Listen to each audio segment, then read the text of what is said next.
আসসালামু আলাইকুম everyone, welcome করছি নতুন আরও একটি ভিডিও দেখার জন্য। আশা করছি সবাই ভালো আছেন। আমার আজকের ভিডিও আপনাদের জন্য কেক, আর এই কেকটা ডিম ছাড়াই কেক। ডিম ছাড়া কেকটা খুব সহজে আমার এই রেসিপিতে আপনারা পেয়ে যাবেন। আশা করছি ভালো লাগবে। চলুন তাহলে শুরু করি। প্রথমে এখানে নিয়ে নিচ্ছি 1 কাপ পরিমাণ সুজি। আমি এখানে 2 কাপ সুজি দিয়ে এই কেকটা তৈরি করব। প্রথমে 1 কাপ নিয়ে এটি ব্লেন্ড করে নিচ্ছি প্রায় 2 মিনিটের মতো। 2 মিনিট ব্লেন্ড করার পরে এটি নামিয়ে নিচ্ছি। তারপর এখানে আরও 1 কাপ দিয়ে ব্লেন্ড করে নেব। এখন এই সুজির জন্য চিনি ব্যবহার করছি। যে কাপে সুজি নিয়েছিলাম সেই কাপেরই 1 কাপ। এটি কিন্তু পারফেক্ট মিষ্টিটাই হবে। আর এখানে চিনির পরিমাণটা আপনারা যদি আরেকটু বেশি খেতে চান তাহলে আর বেশি দিয়ে নিতে পারেন। চিনিটাও ব্লেন্ড করে নিয়েছি, এতে করে খুব তাড়াতাড়ি গলে যাবে। এখন চিনি আর এই সুজির মিশ্রণটা খুব ভালোভাবে মিশিয়ে নিচ্ছি একটু লবণ দিয়ে।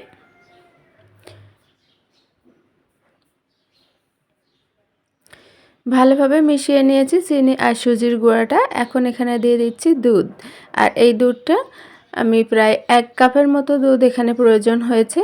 আমি দিয়ে দিয়েছি। দেখতেই পাচ্ছেন এর ব্যাটারটা কতটা নরম হয়ে গিয়েছে। তবে হতাশের কোনো কারণ নাই, এটি কিন্তু একটু পরেই শক্ত হয়ে যাবে, কারণ সুজিতে এই দুধটা অনেকটা শুষে নিয়ে সেটি অনেকটা শুকিয়ে যাবে। আর এখন এই পর্যায়ে কিছুটা শুকিয়ে গিয়েছে। এখন এখানে দিয়ে দিচ্ছি 1/3 কাপ পরিমাণ রান্নার রেগুলার তেল। এখানে সয়াবিন তেলটাই ব্যবহার করেছি। আর দিয়ে দিচ্ছি 1 টেবিল চামচ পরিমাণ ভিনেগার। এই ভিনেগারটা দেওয়ার কারণে কেকটা কিন্তু খুব ভালোভাবে ফুলে যাবে। আর যাতে কোনো বাজে স্মেল না আসে, এজন্য দিয়ে দিচ্ছি ভ্যানিলা এসেন্স। পরিমাণ মতো প্রায় 1 চা চামচের মতো দিয়ে নিয়েছি। এখন এখানে দিয়ে নেব কিছুটা শুকনো উপকরণ। দিয়ে দিচ্ছি 1 কাপ পরিমাণ আটা। এর সাথে দিয়ে দেব 1 চা চামচ বেকিং পাউডার।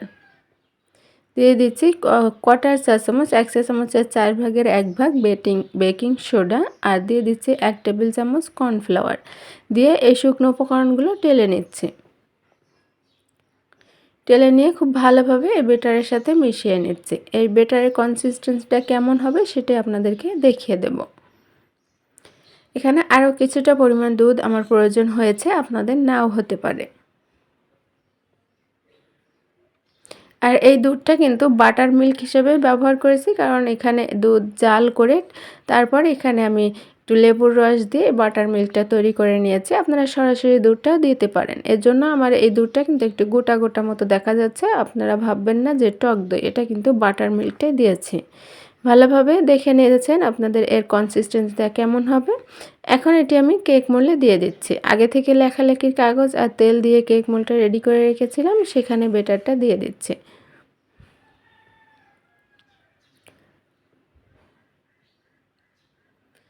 ব্যাটারটা দেওয়ার পরে একটু ট্যাপ করে নিচ্ছি, এতে করে এর ভেতরে বড় কোনো এয়ার বাবলস থাকলে সেটি ফেটে যাবে। আর একটি কাঠি দিয়ে আমি ভালোভাবে এটি সেট করে দিচ্ছি। নিচে উপরে ভালোভাবে সেট হয়ে যাবে, আর বড় বাবলস থাকলে সেটিও ফেটে যাবে। এখন এটা আমি ওভেনে বেক করব 170 ডিগ্রি সেলসিয়াসে প্রায় 45 মিনিটের মতো। আর ফিরে আসবো 45 মিনিট পরে। ফিরে এসেছি 45 মিনিট পরে। এখনও পর্যন্ত কেকটা গরম আছে। আপনাদেরকে চেক করে দেখিয়ে দিচ্ছি কাঠিটা ক্লিন এসেছে। এখন এটি মোল্ড আউট করে নিচ্ছি। কালারটা দেখতে পাচ্ছেন কত সুন্দর এসেছে, কোনো রকম পোড়া ছাড়াই। আর উপরটা কিন্তু খুব ভালোভাবে ফুলে উঠেছে, দেখতেই পাচ্ছেন। এখন এর ভেতরটা কেটে আপনাদেরকে দেখিয়ে দিচ্ছি। তো ভিউয়ার্স, আশা করছি ভালো লেগেছে আমার আজকের এই ডিম ছাড়া কেক রেসিপিটা। ভালো লাগলে আমার চ্যানেলটি সাবস্ক্রাইব করে রাখবেন। যারা ফেসবুক থেকে দেখছেন আমার পেজটিকে ফলো দিবেন। আজকে এই পর্যন্তই। সবাই ভালো থাকবেন। অন্য কোনো রেসিপি নিয়ে আবারও চলে আসব।